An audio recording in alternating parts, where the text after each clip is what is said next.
What up, folks? Welcome back to ULTRAZILLA Toys, and today I have a review of the Marvel Legends Walgreens exclusive Fantastic Four Human Torch.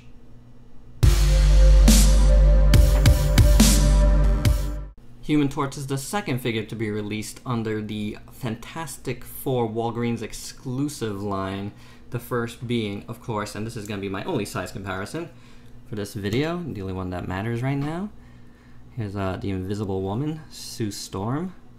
So now you can see what we got here as far as Fantastic Four, the new Fantastic Four figures coming out. So let's see how the brother and sisters look together. Not bad, not bad. So we got a while to wait before we complete the entire team. They're releasing them, kind of sounds like quarterly. So we shall see how it goes. But here's Fantastic Four now. You can get him online at Walgreens.com or in store if you find him.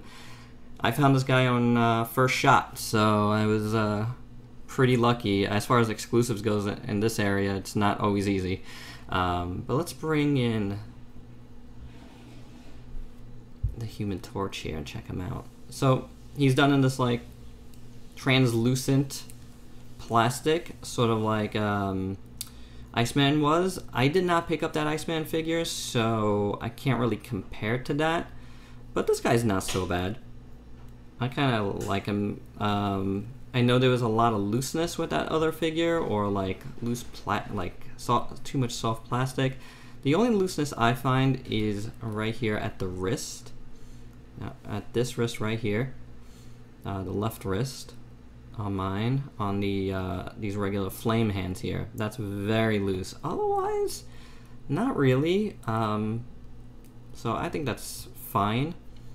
Could deal with that. Especially, I could use this to put in his effect.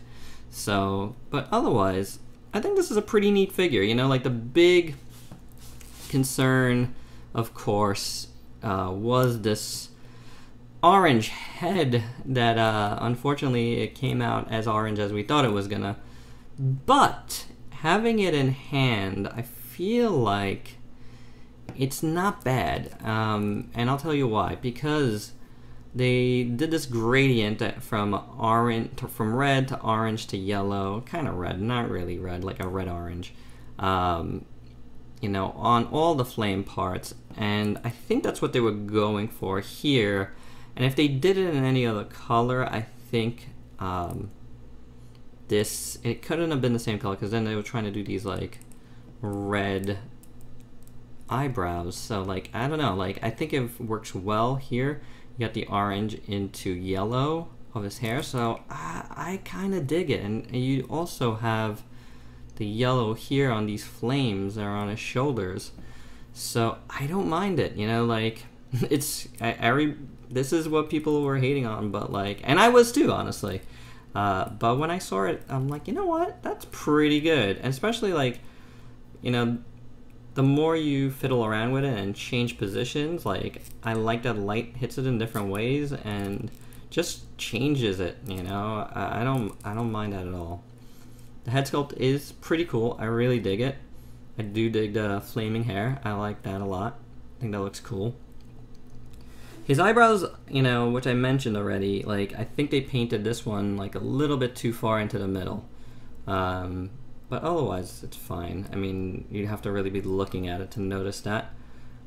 And the body sculpt, I'm not sure which body sculpt this is, but it's a, you know, totally like normal standard Marvel Legends-y body sculpt, you know, from the torso to his upper arms and thighs.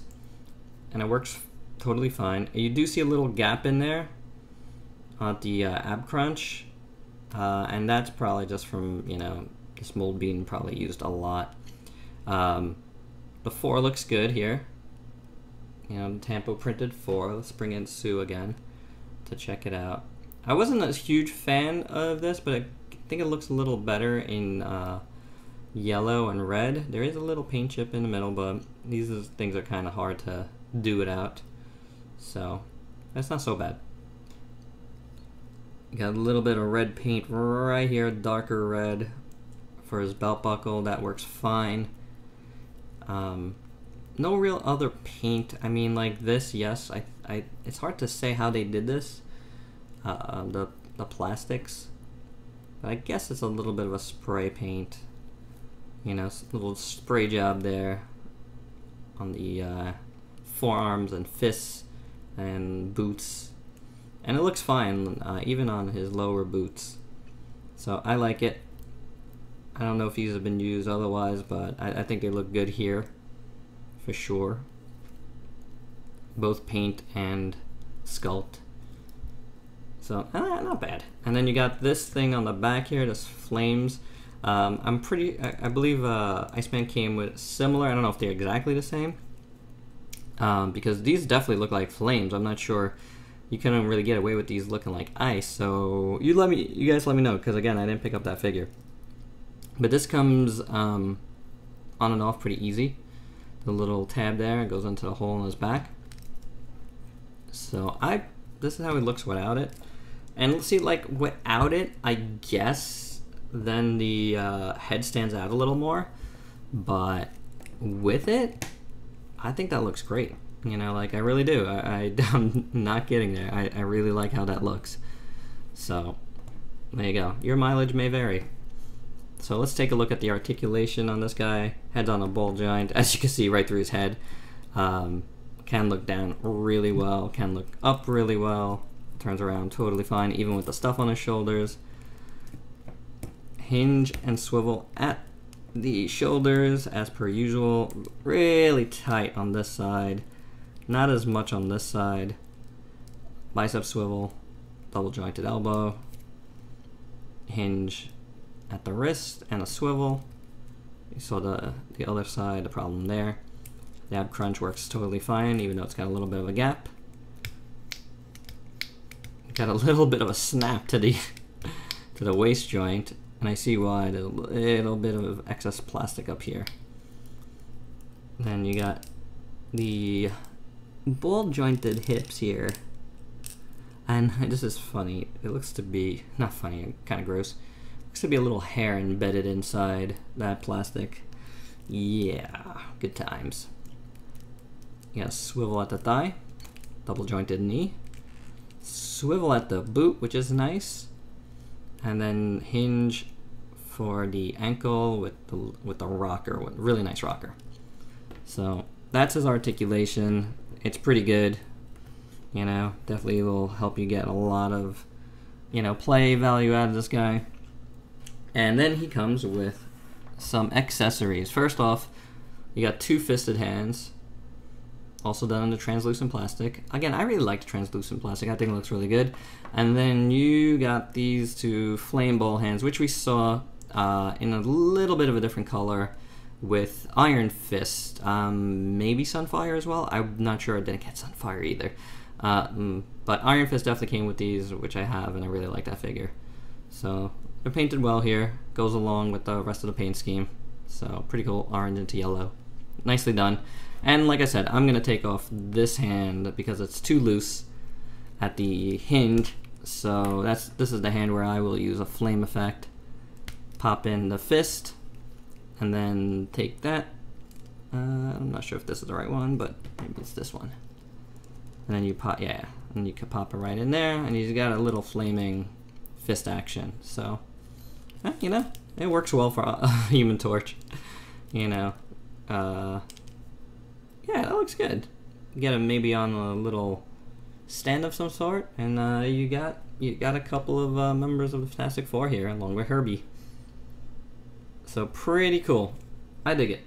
Definitely dig it. And I can say definitely more than I thought I was gonna dig it. So when I saw it, I was like, yep, that's gonna have to get that. But I was gonna say that anyway because I really do, as a old school Marvel fan, I definitely wanted the Fantastic Four on my shelf. So definitely in on this subline of Marvel Legends. Alright guys, and that's all I got. He's pretty cool. Definitely check out Walgreens.com, but be wary. The shipping from Walgreens.com is about $10 for these Marvel Legends, which is a little bit too much. I paid for that for Invisible Woman. I'm glad I did because I haven't really seen Invisible Woman too much in store. But try to get them in store. You know, the regular Marvel Legends price of $20 is totally fine. Alright guys, that's all I got. Please like, comment, subscribe, and share. Until next time, peace out, peeps.